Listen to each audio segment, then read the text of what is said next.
Jeff Horan. I'm with Bismarck Aero Center and I'm the Director of Flight Operations and also a flight instructor here. So as a pilot, you have several different route options. I attended UND Aerospace as part of the commercial aviation program, and then ended up moving over to a general studies program as I decided airlines weren't for me, so I needed to just change up my classes. Allows me to take a couple more business and finance classes.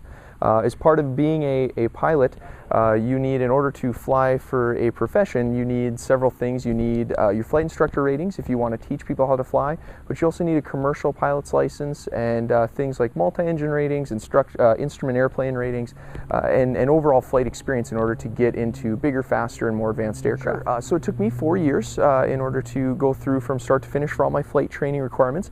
I did do my private pilot license, though, back here in Bismarck back in 2006, 2007, just to see if I really wanted to do it or not. So it was fun to be at home and then go up to school after that. So we do anything from flying our aircraft to different trips to different destinations, different people, to you'll find me out cleaning aircraft, washing aircraft, instructing students, working on the business side, making sure that all accounts and everything are going active, and we're promoting aviation within the community as well. So for my particular position, it ranges between 40 and 50 hours a week.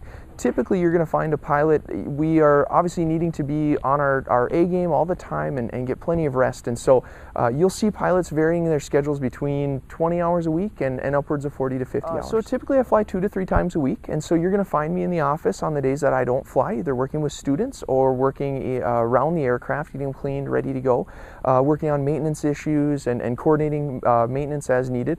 And other days you'll see me out flying around within North Dakota, South Dakota, and beyond. So my education has done wonderful things, has really prepared me well. It's definitely set up the building blocks for me, and as you progress through as a pilot, you get those ratings and hours through your instruction and by passing your flight tests, but on top of that you're able to get your business side, and I think that well-rounded applicant, especially being a pilot, we never know if a medical issue or maybe a physical limitation is going to take us out of the cockpit. So I think being a well-rounded individual is going to be great for you beyond, and so I'm very appreciative of that. So the story I always tell everybody is, they go, why'd you always want to become a pilot? Because I'm the first one in our family, and I always said my dad was an internal consultant for Bobcat here in Bismarck for years, and so they would fly around the country going to their suppliers, and they'd check out their different sites and do quality control.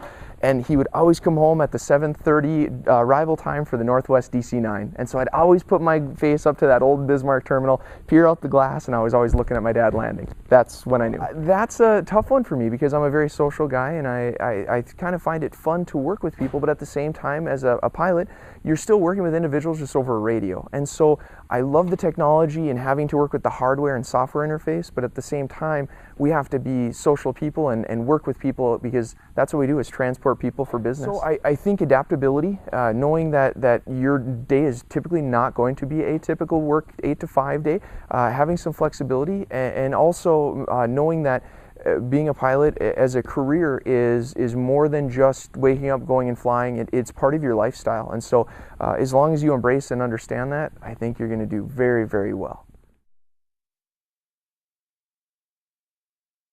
A typical day actually starts the night before on a flight, and so what we'll do is we'll check the weather, make sure all the weather is working for us and the weather trends show that we're going to be able to make that flight tomorrow, and that'll be all the night before. So we'll check our weather, do everything, get a good night's sleep, and then we'll come out in the morning, we'll verify the weather is still looking good for us and everything checks out, and then we'll move on to the aircraft. And so at that point we make a full visual and detailed inspection, go through all of our system checks, make sure everything is working in the aircraft, and then we just wait. If we do have passengers that day, we wait for the passengers to show up, and then we hop inside, and that's what our typical office looks like. So it's definitely not a desk job by any means, and so we jump inside and we take our passengers ourselves to where we need to go for whatever business may have. Then we typically will hang out for anywhere between 2 hours and 3 weeks, depending on what their schedule is. And again, we'll do system checks and check the weather for the flight home, get everything ready to go before they show up. We'll hop back in the aircraft and fly them home, and then upon completion, that's typically our day is done.